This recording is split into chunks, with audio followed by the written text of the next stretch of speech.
मेरा ये कहना है कि भाई जो 50% है तो कम से कम हम 65% कर दें। बार कहीं 63% आरक्षण और 10% जो पहले ईडब्ल्यूएस को मिलता था। ये पहला कदम देश का एक्सरे है कास्ट सेंसस। उससे पता लगेगा कि किसकी कितनी आबादी है। जब एक्सरे करना था तब एक्सरे किया नहीं तो बीमारी बढ़ गई। आज एमआरआई सीटी स्कैन की जरूरत है। दोस्तों नमस्कार।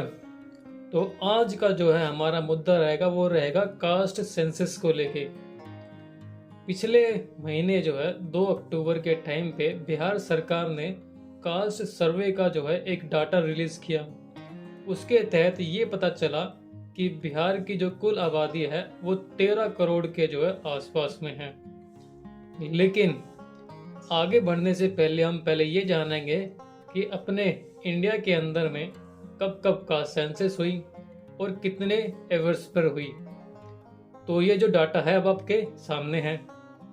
जब हमारे देश में ब्रिटिश का राज था तो उस टाइम पे 1881 के टाइम पे जो है ब्रिटिश ने फर्स्ट टाइम जो है कास्ट सेंसस किया। फिर उसको लेके जो है कंटिन्यू करते रहे वो लोग जो है 1931 तक। फिर उसके बाद में जो है भारत सरकार ने इकोनॉमिक एंड कास्ट सेंसस 2021 को किया। लेकिन उससे पहले भी जो है भारत सरकार कास्ट सेंसस कर चुकी थी जो कि बीपीएल यानी बिलो पॉवर्टी लाइन के लिए था, जो कि 1992, 1997 और 2002 में किया गया था ये काम। इसके बाद ये हुआ कि डाटा रिलीज़ करने के टाइम पे 2011 का जो डाटा रिलीज़ किया उसमें ये पता चला कि उसमें कुछ खामियां थी राज्यों के तहत पे। तो जो भारत सरकार थी उसने जो है उन खामियों को यानी कि उन गलतियों को जो रेक्टिफाई करने के लिए पर्टिकुलर स्टेट वाइज जो है उनको बता दिया गया, उनको डोमिनेट कर दिया गया। फिर उसके बाद में वो गलतियाँ पूरी हुई या नहीं हुई ये सारे डिटेल जो हैं विकिपीडिया पे अवेलेबल है, आप लोग प्लीज़ जाके एक बार रीड कीजिएगा। अब इसी का सेंसस को लेके जो है राहुल गांधी आए दिन ये बोलते रहते हैं। ये पहला कदम देश का एक्सरे है कास्ट सेंसस। उससे पता लगेगा कि किसकी कितनी आबादी है।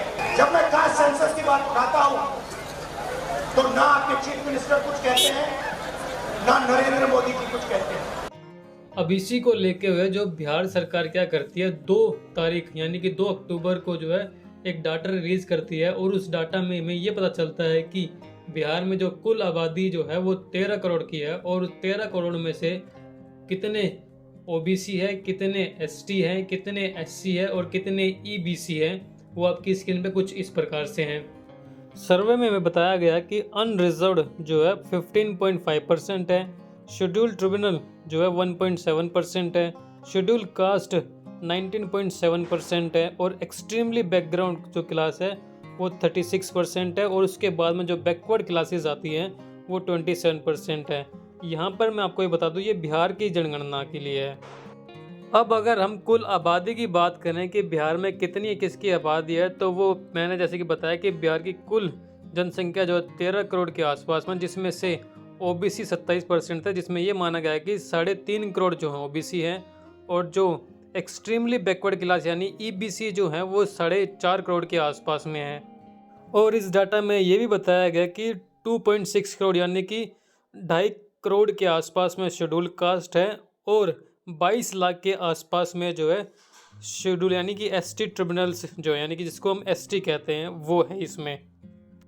अब जैसे ही ये डाटा रिलीज होता है तो बिहार सरकार अपनी असेंबली में एक रिजर्वेशन बिल जो है पास करती है और उस रिजर्वेशन बिल में जो है 75% जो है रिजर्वेशन जो है रिजर्व कर देती है इस पर्टिकुलर क्लास को लेकर के। अब किसको कितना मिल रहा है वो मैं आपको आगे बताता हूँ, लेकिन जब ये रिजर्वेशन बिल जो पास होता है उस टाइम पे नीतीश कुमार क्या बोल रहे थे वो आपकी स्क्रीन पे है। तो मेरा ये कहना है कि भाई जो 50% है तो कम से कम हम 65% कर दें ताकि 22 से आगे तो 65% कर दिया जाए 50 की जगह पर। 10% सुनिए ना, 10% अपर कास्ट का पहले से है तो 65 और 10 75 तो बचेगा 25।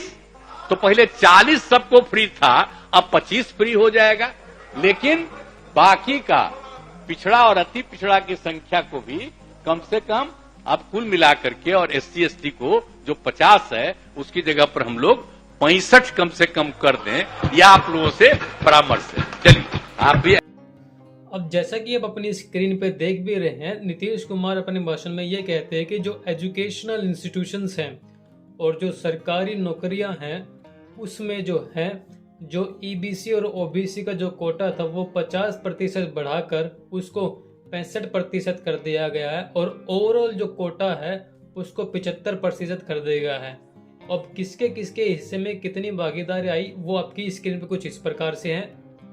एक्सट्रीमली बैकवर्ड क्लास यानी कि EBC के हाथ में पहले था 12%, अब उनके हाथ में जो है 25% आ गया है और OBC यानी बैकवर्ड क्लास के हाथ में पहले 8% था, अब उनके हाथ में जो है 18% आ गया है।